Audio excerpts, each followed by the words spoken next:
Hello, welcome to the channel and welcome to Forza Horizon 4. I have got myself the most overrated and overused car in the game. This hunk of junk. I'm fed up with the sight of this car, honestly. In case you don't know, this is the Ferrari 599 XX Evoluzione. It is the fastest car in the game. Only because it's glitched, the actual fastest cars in the game are the Koenigsegg Jesko and the Jaguar D-Type. I believe those are the only two cars that can hit 300 miles an hour without the use of any glitches. But being the fastest car in the game, obviously, that means I'm going to drift it. I've been rammed by an AI. I'm not going to drift it normally, of course. I never drift things normally. I'm going to reverse drift it. This could be disastrous in every sense of the word. It could also be fantastic. Hopefully it'll work. Now, my biggest concern with reverse drifting this is the tyres. I'm going to have to use rally tyres. I'm not even going to try and do it with the full race slicks that this car has stock, because that would go awfully. I'm just going to build this how I would build all my other reverse drift cars, in the hopes that it'll work. I'm going to make this one all-wheel drive. I simply don't think that this will work very well as a rear-wheel drive. How much power do we have? I think turbos should do the trick. I don't think we need to do any other upgrades to the engine. That should be good. Although this car's a lot heavier than I thought it was. Weight reduction probably fix that. We need rally suspension, because obviously this car doesn't have drift suspension. And the next best thing is rally suspension. That takes out a lot of weight. Wow. I knew it would help. I didn't make it. Whoa, bloody hell. My English today is awful. I knew it would help. I didn't think it would make that much of a difference. So that's cool. Right. That's the build done. Now we're going to go tune it. Right, so I'm going to show my tuning. However, I am not the best at this. I don't claim to be. And there's no guarantee this will work. I'm doing this for the first time. So, hopefully it'll work. In case you don't know, your final drive determines how long your reverse gear is. So 99% of the time, you want to just bring that all the way down to speed. What you do with the rest of the gears is up to you. I usually bring them in. Because, well, I like it to also be drivable forwards. Right, most of my cars use the same setup for the alignment for reverse drifting. And that's this setup.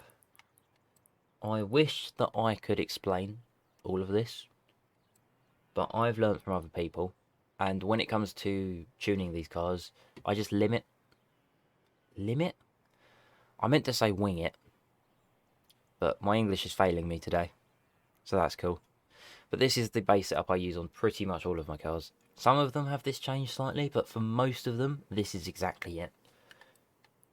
Anti-roll bars is usually 30-20.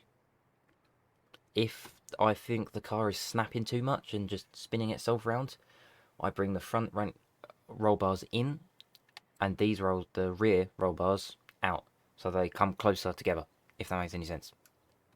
Now, your springs can change depending on your weight. However, if you're trying to reverse drift a sensible car, which you probably should be if you're doing this for the first time, 100 on the front, 80 on the rear is what I would recommend as just a good starting point. And in most cases, you can leave it like that and it'll work just fine. Now, I would also usually immediately just slam these. There's no point in having them lifted at all. However, for a car like this car on rally suspension sinks into the floor. There's a small chance that it might sink into the floor whilst reverse drifting. The Apollo Intenso Mozione does sink into the floor when drifting. So if that becomes a problem, I'll lift the back of the car up to stop it doing that, because obviously that helps absolutely nothing. Damping. I always do 10-9 for the rebound and 4-3 for the bump. That's the settings I always use. I pretty much never change it. And it's worked so far. So clearly there's nothing wrong with it. Now ideally, I wouldn't have aero on one of these cars. At all. However, if the car does have aero, I try to make the front and rear aero the same. So in this case, 154 front and rear. Just so that it's the same. I don't know if I should be doing that. I haven't noticed it making much of a difference anyway. Definitely not going in reverse. And you're rarely going fast enough for it to make a difference anyway. So, really, I think you can do what you like with the aero. Brakes. I always do somewhere between 10 or 20. I usually start at 10. And if I feel like I need to change it, I'll increase it up to 20. Because you can't really keep it centered and reverse drift well, because then the car kind of just straighten itself out if you brake, which isn't very helpful. And for the diff, obviously for all-wheel drive, 100, 100 on the front, and then 180 on the rear, and then for the balance, the central split, the power split, obviously this determines how much power is going to the front and rear. Obviously this is 65% to the rear at the moment. I always increase this to 80% to the rear to start with. And then I change it as needed. And that is the base setup of my reverse drift cars. They might not be the best, but they work. I use this setup for pretty much all the cars that I reverse drift, and it's worked so far for everything except the 6x6s, for obvious reasons. Right, so I fast travelled straight to crates because this is one of the best places to reverse drift. Reverse drifting is harder the straighter the road is, because trying to straighten yourself out is usually how you fly off the road and crash. The more twists and turns there are for reverse drifting, the better. Makes it easier to control, believe it or not. So, let's give this a try. And let's hope I don't embarrass myself. There's somebody else here. That's not useful. Oh, right. Need to get used to it. I have been reverse drifting a much slower Nissan. I am also on simulation steering. I should probably mention that because it means that my cars are much snappier than yours will probably be. I prefer that. I think it just makes it easier to control them once you get used to simulation steering. I can immediately feel this is not the best. Obviously, it's a race car. Oh, it doesn't slide as well as I would like it to. And I've hit the corner. Oh, that was disastrous. Right, let's try that again. It pulls itself round quite a lot. What on earth just happened there? Am I stuck? I'm stuck on a plank of wood. Nice. Right. Oh, it flicks itself round really hard, which is not useful. It's also not very responsive. It wanders wide. And there, as you can see, what I feared, it is sinking into the floor. Unfortunately, with cars like this and the Apollo, there's not really much you can do about it if you want the cars to be lowered. It's just how they react to being on rally suspension. Obviously, to fix it, you kind of just raise the cars or stiffen them. But the ride height can actually make quite a lot of difference for reverse drifting, I've noticed. Probably less so for a car like this. But for, say, a truck, one of my main reverse drift cars is the Ram TRX, and the ride height makes a massive difference on that. If you have it high, it'll wander. So this works. It's not perfect. It needs more tuning, that's for sure.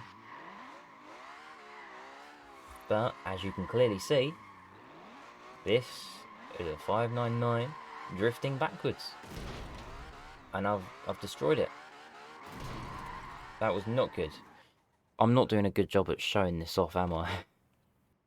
Right, I changed my anti-roll bars in the hopes to make it slightly less flicky. Oh, I'm in the wrong gear. Right, hopefully this should flick itself slightly less hard. I worded that really badly. I'm sure you know what I mean. Oh yes, I can already feel that's definitely helped. Makes it a bit more manageable when transitioning. The wooden pallets really mess up this car. I've never had a problem with them before. I don't know if that's just because this car reacts badly to them, or if because my other cars don't go that wide. Interesting. Ooh. I think this car definitely is wandering wide. Unfortunately, I think that might be due to the tyres. Ideally, you would want to use street tyres for reverse drifting, or stock tyres, depending on the car. But with newer cars, they come with race tyres stock, or in the case of this car, racing slicks, which is even worse. I've made it slightly better, however, I think I can definitely improve it a little bit more. Epic Stuntman. Right, so I've increased power to the rear, thinking that maybe it was getting too much power to the front wheels, which was contributing to it spinning around. So, let's see if this has made any improvements. Oh. Oh, it has. I can feel the difference that's made. I can feel that has made it slightly more... Yeah. I'm not showing it off very well. But I can feel that has improved it. I would like to be able to make a proper run around here with this in reverse. Oh. It's not going to be the best run, but I think I can do it. It's difficult in cars like this because they wander really wide. I always thought it would be the other way round, and the cars with the not so good tyres would be the ones wandering wide whilst doing this. But no, it appears that the better the tyres, the more likely it is to just fling itself wide. Trying to avoid that puddle, because that will royally screw you. And now for the hardest part. I have been able to do it, but it's difficult. Ah! Nah. Some cars are difficult to do so just because they're big. That's my excuse for this one. This car's too big. Let's try again. Nope, I've hit that. I've hit the container again. Maybe from this way. Ah, good enough. That was the fastest car in the game, drifting backwards. Because this car is incredibly boring to drive. I don't understand how people sit there for half an hour going up and down the same piece of road in this car. I rarely use this car, but now I have a reason to use it, so that's nice. I am going to share this tune. It will just be called Reverse Drift if you want to give it a shot. In case you're wondering and you want to replicate this exactly, my difficulty settings are here. As you can see, everything off, simulation steering. That's just because that's how I like to play. I recommend... I was going to say I recommend rewind. I actually don't recommend rewind for reverse drifting. Because it will... coming out of rewind whilst reverse drifting is really difficult. It will just throw you off. It won't help at all. So don't worry about that. But those are my settings if you're interested. I hope you enjoyed that. I really enjoy reverse drifting. It's just...